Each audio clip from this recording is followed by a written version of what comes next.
to Pittsburgh as the 4-1-1 Green Bay Packers are traveling to Pittsburgh to take on the 4-2 Pittsburgh Steelers. Jordan Love versus Aaron Rodgers. Matt LaFleur versus Mike Tomlin. But in Jordan Love and Aaron Rodgers' case, it's the student versus the teacher. The Packers are favored by 3.5 points. It's an 8:20 p.m. kickoff on Sunday Night Football on NBC. And the over-under for this matchup is 44.5 points. So, before I get into the football stuff, let's talk about the off-the-field stuff. And big shout out to former Packers tackle David Bakhtiari. He was on a podcast earlier this week, and Bakhtiari, speaking about the Packers-Steelers upcoming matchup in Week 8, here's Bakhtiari. He said, quote, "I can't wait to hear the sound bites about how it's just another game. Let's just cut the bullshit. This is a really big game. Of course, Aaron wants to say he's beaten every single team. Of course, he wants to stick it to the Packers. I'm sure coaches and staff would love to beat Aaron too." That was David Bakhtiari on the upcoming matchup with Aaron Rodgers going against his former team. And Aaron Rodgers becomes a third quarterback to have the most career starts before first game versus opponent in NFL history. Tom Brady had 303 starts before he played against the Patriots. Brett Favre had 273 starts before he went up against the Packers.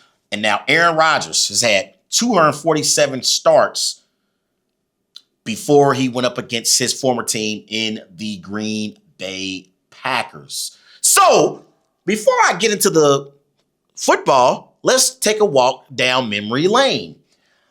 Obviously, in 2020, the Packers, on draft night, they drafted Aaron Rodgers' successor in Jordan Love.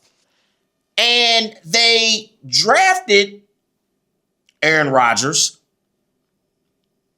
And basically, they drafted Jordan Love, pardon me. They drafted Jordan Love without giving Aaron Rodgers a heads up. The Packers organization, Matt LaFleur, General Manager Brian Gutekunst, they did not give Aaron Rodgers a heads up and a, hey, we're thinking about drafting a quarterback. They just pretty much allowed Aaron Rodgers to find out with the rest of us that the Packers were drafting Aaron Rodgers' successor. And so Aaron Rodgers found out with the rest of us that his successor was now in Green Bay. And Aaron Rodgers acknowledged he had multiple shots of tequila that night when the Packers drafted Jordan Love out of Utah State. And that was in 2020.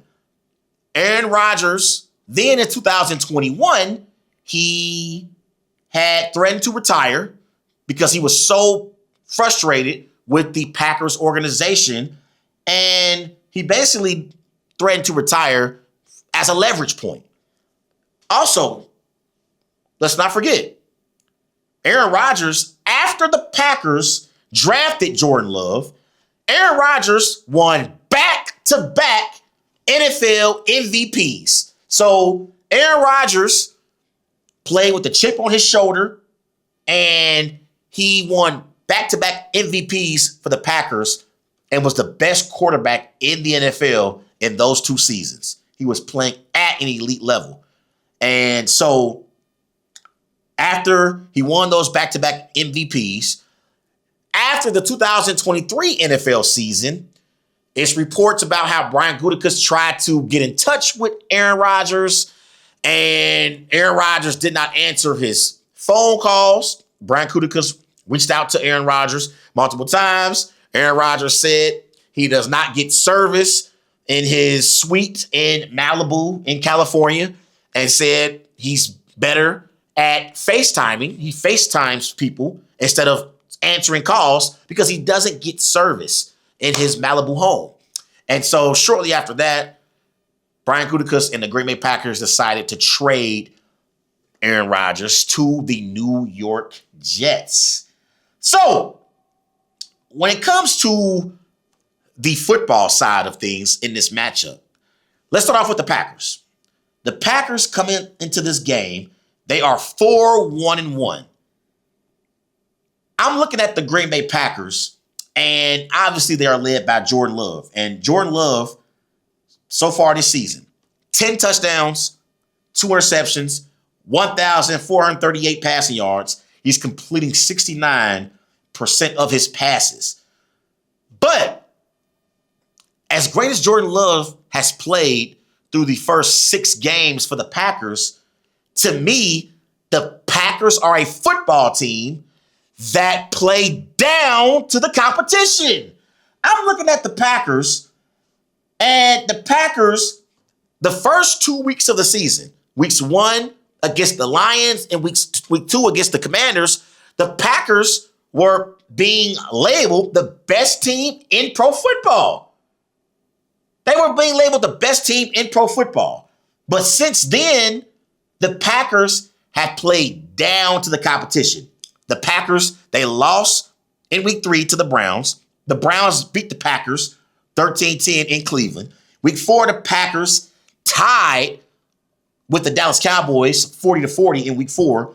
Week 6, the Packers, they beat a Bengals team without Joe Burrow 27-18, but it took a late game drive from Jordan Love to beat the Bengals. And then in week 7, they played against an inferior Arizona Cardinals team with their backup quarterback and Jacoby Brissett. And the Packers needed late game sacks from Micah Parsons to hold off the Cardinals. They beat the Cardinals 27-23, but the Packers have played down to the competition because the Packers are better than the Browns, Cowboys, Bengals, and Cardinals. And they were in competitive football games in all 4 of their last few games.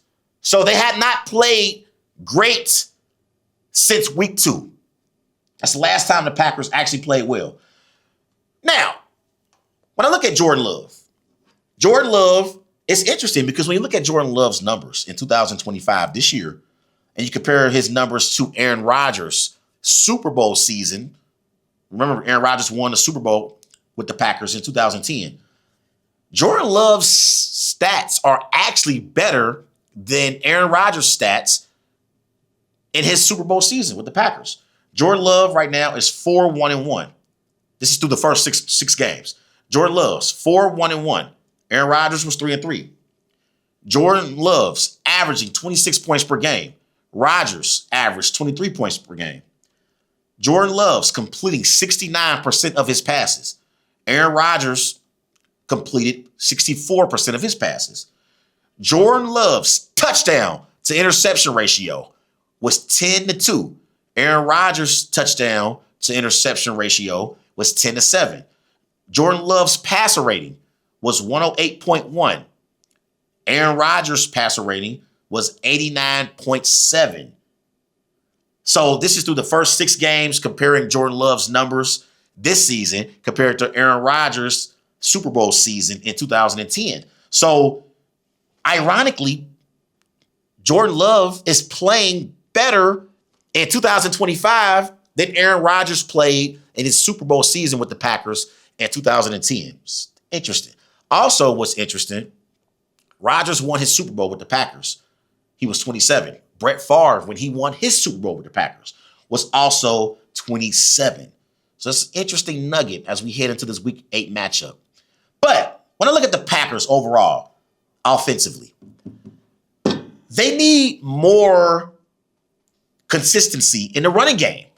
I'm looking at the Packers running game with Josh Jacobs, and I believe Josh Jacobs is a top 3 running back in the NFL. The only running backs that I believe are better than Josh Jacobs right now are Derrick Henry and Saquon Barkley. And I think Jonathan Taylor is also in that conversation. I think Jonathan Taylor and Josh Jacobs are on the same level. But I'm looking at the Packers running game. The Packers, they average 118 rushing yards per game. That's ranked 15th in the NFL. And it seemed like in the beginning of the season, the Packers were trying to run the football, and it really didn't work. It didn't work when they were trying to run the football at the beginning of the season.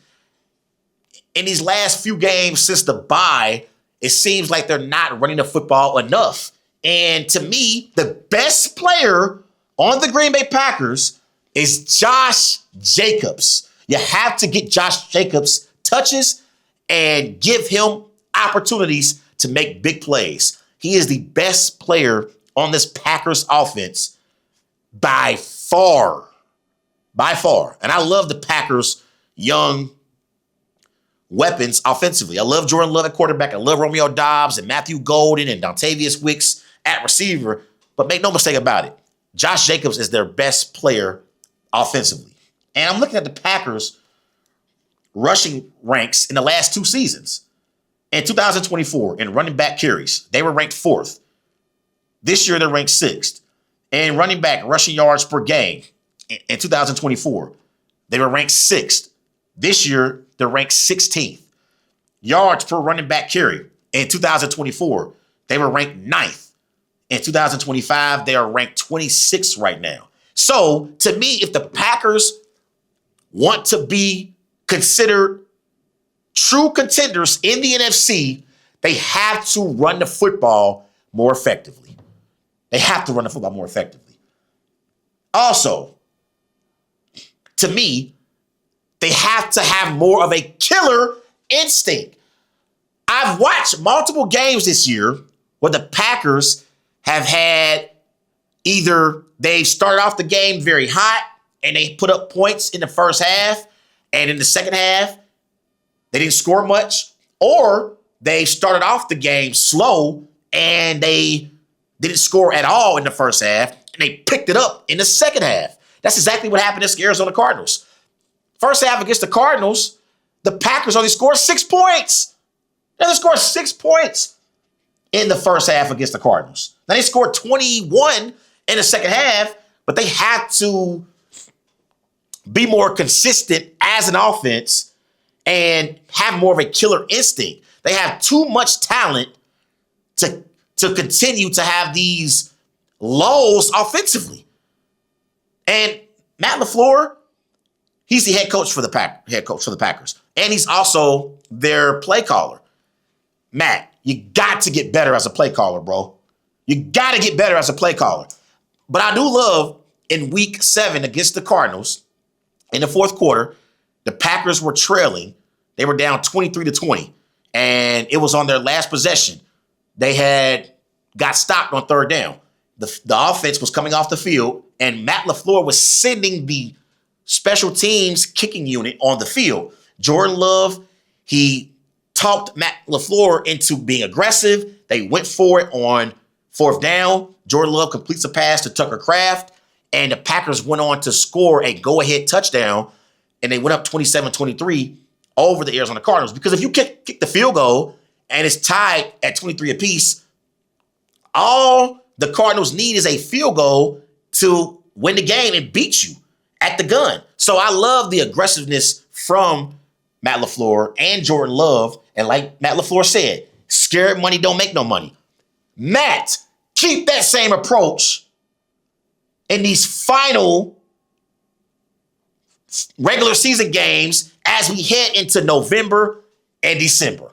Keep that same approach, bro. Keep that same approach. We got 11 games left for the Packers in the regular season. Matt LaFleur, I want you to keep the same scared money don't make no money approach. Because that's been my biggest issue with Matt LaFleur.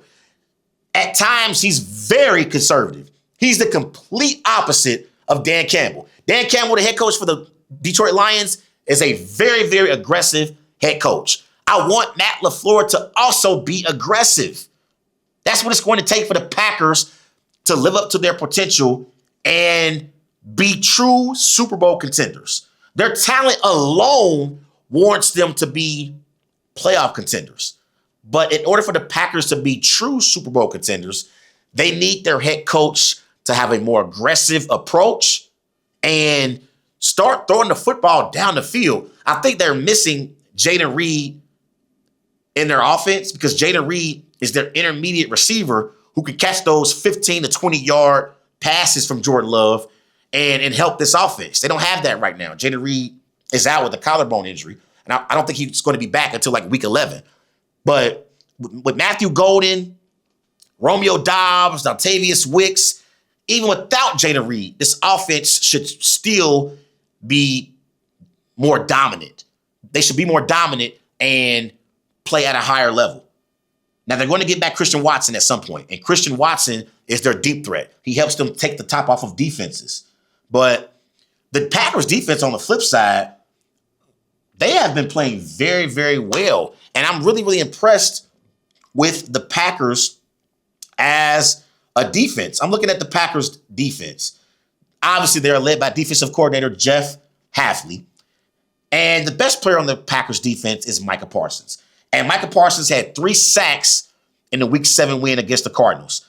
That was the first game that he's ever had 3 sacks in his career. And he was dominant in that game. He closed that game out for the Packers on that last drive. Without Micah Parsons, the Packers lose that game against the Cardinals in Week 7. So big shout out to Micah Parsons. I'm looking at the Packers defensive ranks. It's hard to run against the Packers. They only give up 77 rushing yards per game. That's ranked second in the NFL. Okay? They give up 307 total yards per game. That's ranked 7th in the NFL.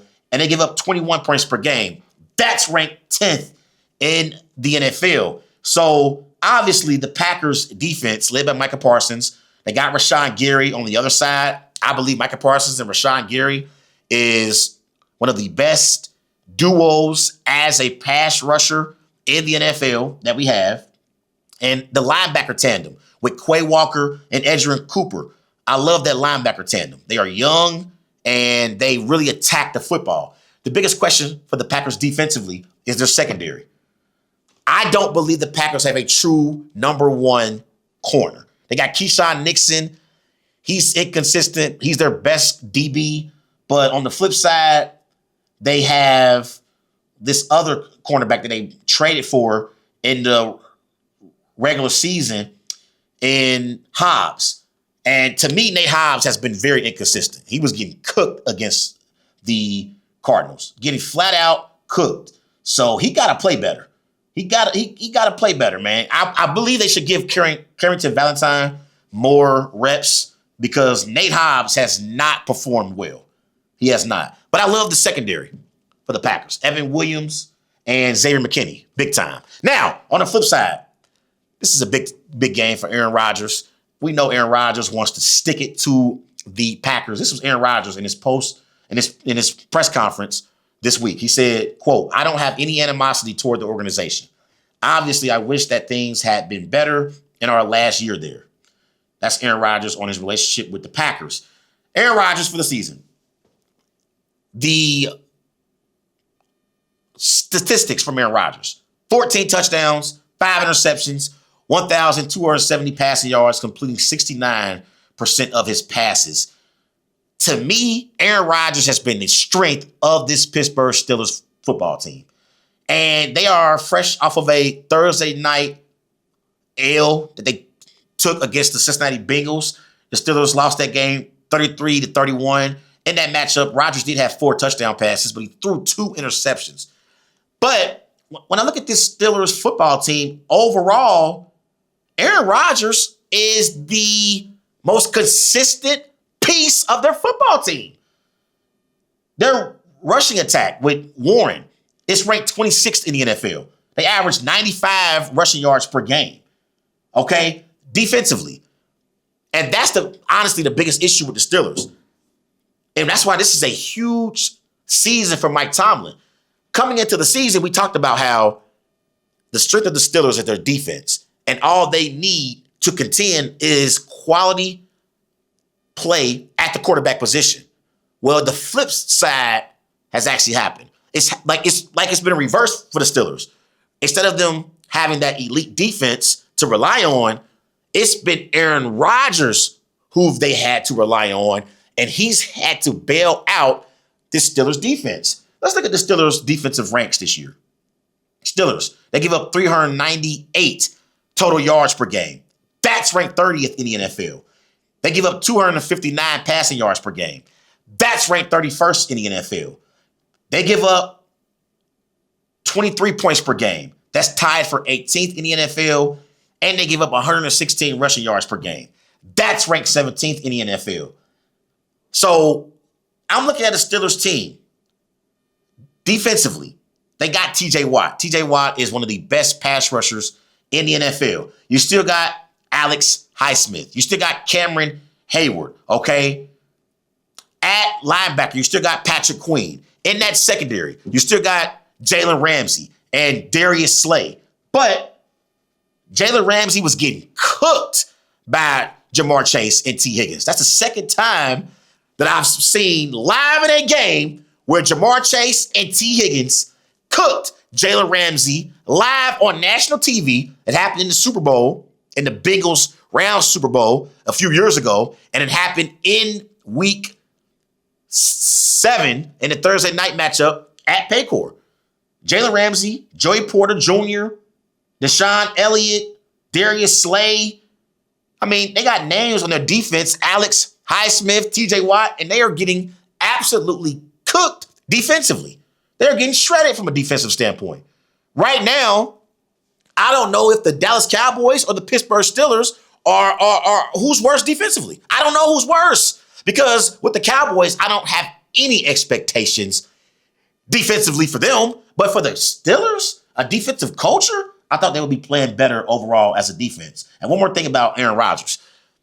This version of Aaron Rodgers this season, he's playing better than he did in his last year with Green Bay. In his last year with Green Bay, Rodgers went 8-9. Right now, he's 4-2. In his last year in Green Bay, Rodgers completed 65% of his passes. Right now, he's completing 69% of his passes. Last year in Green Bay, he averaged 217 passing yards per game.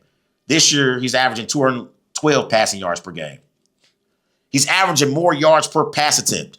In his last year in Green Bay, he averaged 6.8. This year, he's averaging 7.4. In his last year in Green Bay, his passer rating was 91.1. This year is 105.0. So Aaron Rodgers is playing at a very, very elite level right now. And this is going to be a very interesting game. It's the student versus the teacher. Jordan Love versus Aaron Rodgers. Matt LaFleur versus Mike Tomlin. Two of the most historic franchises in the NFL. That being said, I believe that Jordan Love is better than this version of Aaron Rodgers. The Packers are a better football team than the Steelers are, and the Packers have not performed like an elite team since week 2. They'll get an opportunity in week 8 against the Steelers. So I'm rolling with Jordan Love and the Green Bay Packers to beat Aaron Rodgers and the Pittsburgh Steelers. I'm going Jordan Love 30, Aaron Rodgers 20.